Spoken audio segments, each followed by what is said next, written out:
পরম পিতা শ্রী শ্রী ঠাকুরকে স্মরণ করে আমি ছোট কয়েকটি কথা নিবেদন করছি।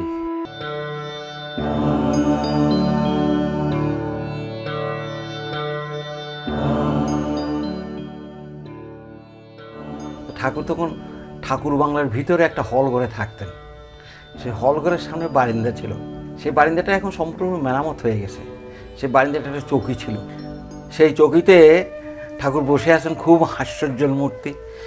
ঠাকুরকে দেখতে আবার যখন হাসেন মুখ চোখ যেন লাল গোলাপির মতো হয়ে যেত। রমণসামা বসে আছে, তিত্তিরিদি বসে আছে, সুধাবানী মা বসে আছে। পাটনা থেকে একজন দাদা আসলেন, স্যুট প্যান্ট পলা, তার বেশ সুন্দর চেহারা, মুখ চোখ যেন একটু বিমর্ষ বলে মনে হচ্ছিল তাকে। তো এসে ঠাকুর কাছে বসলেন, বসে ঠাকুর কাছে গল্প করতে লাগলেন। কথায় কথায় কথায় কথায় তার স্ত্রীর অসুখের কথা বলতে লাগলেন।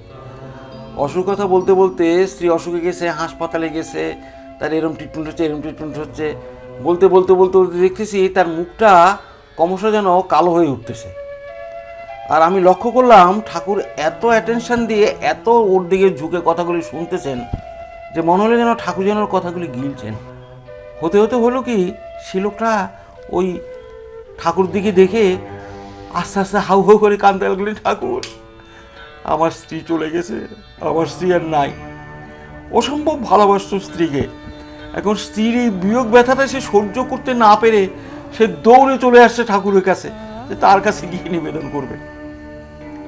নিবেদন ডেসক্রিপশন যতইভাবে দিচ্ছেন, আর ঠাকুরের আমি চোখের সামনে দেখলাম ঠাকুরের দু চোখ দিয়ে আস্তে আস্তে জল পড়তেছে।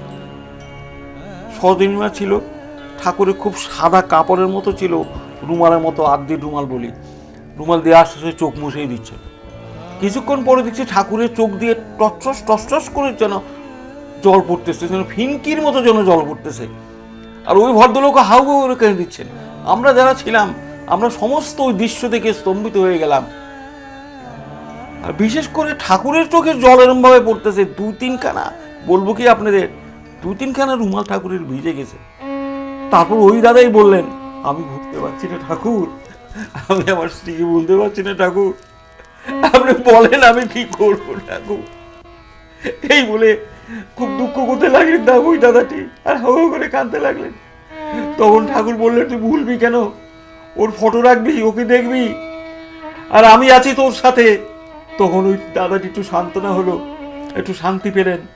তখন দাদাটি বললেন, ঠাকুরকে প্রণাম করলেন। ঠাকুরে দেখলাম অনেকক্ষণ পরে ঠাকুরের সেই মুখের ভাবটা, সে কালো হয়ে গেছিল, পাংশুবর্ণ হয়ে গেছিল, সেটা আস্তে আস্তে ঠাকুর পরে গেইন করলেন। এই একটা আমি শুনেছি, এমন তিনি ব্যথার, এই মানুষের ব্যথাকে তিনি এভাবে হরণ করেন। এই আমার দয়াল ঠাকুর।